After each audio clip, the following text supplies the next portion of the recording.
അനു നോട്ട്സിൻ്റെ പുതിയ വീഡിയോയിലേക്ക് എല്ലാവർക്കും സ്വാഗതം. സൈക്കോളജിയിലെ അഡോളസൻസ് പീരീഡാണ് പറയാൻ പോകുന്നത്. അഡോളസൻസ് പീരീഡ് എന്നുള്ളത് 12 to 19 ഇയേഴ്സ് ഓഫ് ഏജ് വരെയാണ്. Adolescence period is the period of stress and strain, storm and strife. It is a definition of Stanley Hall. Stanley ഹള്ളിൻ്റെ ഒരു ഡെഫിനിഷനാണിത്. അഡോളസൻസ് പീരീഡിന് period of stress and strain എന്നറിയപ്പെടുന്നു. പിന്നെ ഒരുപാട് കോൺഫ്ലിക്റ്റുകൾ, ഇമോഷൻസ്, ഇതിൻ്റെയൊക്കെ ഒരു കാലഘട്ടമാണ് അഡോളസൻസ് പീരീഡ് എന്നുള്ളത്. പീരീഡ് ഓഫ് ട്രാൻസിഷൻ എന്നും അറിയപ്പെടുന്നു. സെൽഫ് കോൺഷ്യസ്നെസ്സിൻ്റെ ഒരു കാലഘട്ടമാണ്. സ്വന്തം അപ്പിയറൻസിനും സ്വന്തം ആക്ഷൻസിനെ കുറിച്ചിട്ട് ഒരു അവയർനെസ് കുട്ടിയിലുണ്ടാവുന്നു. സെൽഫ് എന്നുള്ള ഒരു അവബോധം കുട്ടിയിൽ രൂപപ്പെടുന്നു. ക്രാവിങ് ഫോർ റെക്കഗ്നിഷൻ, സ്വന്തമായ ഒരു ഐഡൻറ്റിറ്റി ക്രിയേറ്റ് ചെയ്യപ്പെടുകയും മറ്റുള്ളവരുടെ റെക്കഗ്നിഷൻ കിട്ടണമെന്ന് ആഗ്രഹിക്കുന്ന കാലഘട്ടമാണ്.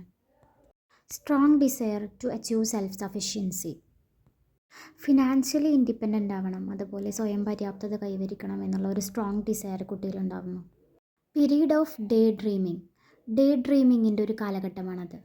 ദിവാസ്വപ്നങ്ങൾ കാണുക, ഇങ്ങനെയൊക്കെയുള്ള ക്യാരക്ടറിസ്റ്റിക്സ് ആയിരിക്കും ഒരു അഡോളസൻസ് സ്റ്റേജിലുള്ള ഒരു കുട്ടിക്ക് ഉണ്ടാവുക. Tendency to revolt against authority, unfair ആയിട്ടുള്ള കാര്യങ്ങളോ ഇൻജസ്റ്റിസോ കണ്ടിട്ടുണ്ടെങ്കിൽ അതിനെ ശക്തമായി എതിർക്കുക. അതുപോലെ റൂളേഴ്സിൻ്റെയും ലീഡേഴ്സിൻ്റെയും അതോറിറ്റിക്ക് എഗെയിൻസ്റ്റ് ആയിട്ട് റിവോൾട്ട് ചെയ്യുക. എക്സ്റ്റേണൽ കൺട്രോൾ ഒരിക്കലും ഇഷ്ടപ്പെടാത്ത കാലഘട്ടമാണ്. അടുത്തൊരു ക്യാരക്ടറിസ്റ്റിക്സ് ആണ് passionate for expressing own opinion. സ്വന്തം ഒപ്പീനിയൻസിനെ എക്സ്പ്രസ് ചെയ്യുന്നതിൽ ഭയങ്കര പാഷനേറ്റ് ആയിരിക്കും അഡോളസൻസ് പീരീഡിലുള്ള കുട്ടി. Physical and motor development, adolescence പീരീഡിലുള്ള ഒരു കുട്ടിയുടെ ഫിസിക്കൽ ആൻഡ് മോട്ടോർ ഡെവലപ്മെൻറ്റിനെ കുറിച്ചാണ് പറയുന്നത്. Physical growth reaches its peak, physical growth അതിൻ്റെ ഏറ്റവും പീക്കിലെത്തുന്ന ടൈമാണ്. Organs and organ systems reach upper range, ഓരോ അവയവങ്ങളുടെ പ്രവർത്തനങ്ങളും അതിൻ്റെ പൂർണ്ണതയിലേക്ക് എത്തുന്ന ഒരു ടൈമാണ്. ഗ്ലാൻസ് ബിക്കം എക്സ്ട്രീംലി ആക്റ്റീവ്, ഗ്രന്ഥികളൊക്കെ അതിൻ്റെ എക്സ്ട്രീം ലെവലിൽ ആക്റ്റീവ് ആവും. പിന്നെ ബയോളജിക്കൽ മെച്യൂറേഷൻ അറ്റൈൻ ചെയ്യും, ബ്രെയിൻ ഫുള്ളി ഡെവലപ്പ് ആവും. പിന്നെ വോയിസിൽ ഒരുപാട് മാറ്റങ്ങൾ വരും. Girls begin to menstruate, boys have nocturnal emission, ഗേൾസിൽ മെനസ്ട്രേഷൻ സ്റ്റാർട്ട് ചെയ്യും. Nocturnal emission occurs in men, it is ejaculation of semen in men during a sleep. Nocturnal emission is the result of sex dream. Arms and legs gain their final length. അപ്പോൾ ഒരു adolescence സ്റ്റേജിലുള്ള ഒരു കുട്ടി അതിൻ്റെ ആംസും ലെഗ്സൊക്കെ ഒരു final ലെങ്ത്തിലേക്ക് എത്തും. Motor ആക്ടിവിറ്റീസൊക്കെ അതിൻ്റെ maximum ലിമിറ്റിൽ attain ചെയ്യും. അടുത്തത് ഇൻ്റലക്ച്വൽ ഡെവലപ്മെൻറ്റിൽ വരുന്ന മാറ്റങ്ങളാണ് പറയുന്നത്. Intellectual development reaches its climax, ബുദ്ധിവികാസം അതിൻ്റെ പൂർണ്ണതയിലേക്ക് എത്തുന്നു, അതിൻ്റെ പീക്ക് ടൈമിൽ എത്തുന്ന സമയമാണ്. പിന്നെ അഡോളസൻസ് പീരീഡിലുള്ള ഒരു കുട്ടിക്ക് പ്രോബ്ലം സോൾവിങ് എബിലിറ്റി കൂടും, ഡെപ്ത് ഓഫ് അണ്ടർസ്റ്റാൻഡിങ് ഇൻക്രീസസ്, ഓരോ കാര്യങ്ങളെയും ആഴത്തിൽ മനസ്സിലാക്കാനുള്ള ആ ഒരു ഇത് കൂടും. പിന്നെ മെമ്മറി ഷാർപ്പൻ ചെയ്യും. ഡെവലപ്മെൻറ്റ് ഓഫ് ഫൈൻ ഇമാജിനേഷൻ, ഇമാജിനേഷനിൽ മിടുക്കരായിരിക്കും അഡോളസൻസ് സ്റ്റേജിലുള്ള കുട്ടികൾ. Span of concentration widens, concentration കൂടും. അത് അവരുടെ ഏരിയാസ് ഓഫ് ഇൻട്രസ്റ്റ് പലതായിരിക്കും. അതുപോലെ അവർക്ക് 1 or more ഹോബീസ് ഉണ്ടായിരിക്കും. അതുപോലെ അവരുടേതായിട്ടുള്ള ലൈക്സ് ആൻഡ് ഡിസ്ലൈക്സ് ഉണ്ടായിരിക്കും. അതുപോലെ അവരുടെ ഇൻ്റലക്ച്വൽ പവേഴ്സ് ഡെവലപ്പ് ആവും. ഓരോ കാര്യങ്ങളും ക്രിറ്റിക്കലായിട്ട് തിങ്ക് ചെയ്യും. അതുപോലെ ലോജിക്കലായിട്ട് ചിന്തിക്കാൻ തുടങ്ങും. അതുപോലെ അബ്സ്ട്രാക്റ്റ് തിങ്കിങ് എബിലിറ്റി കൂടും. അബ്സ്ട്രാക്റ്റ് തിങ്കിങ് എന്ന് പറഞ്ഞാൽ റിവേഴ്സ് തിങ്കിങ് എബിലിറ്റിയാണ്. Increased ability to generalise fact, ഓരോ ഫാക്റ്റുകളെയും ജനറലൈസ് ചെയ്യാനുള്ള എബിലിറ്റി കൂടും.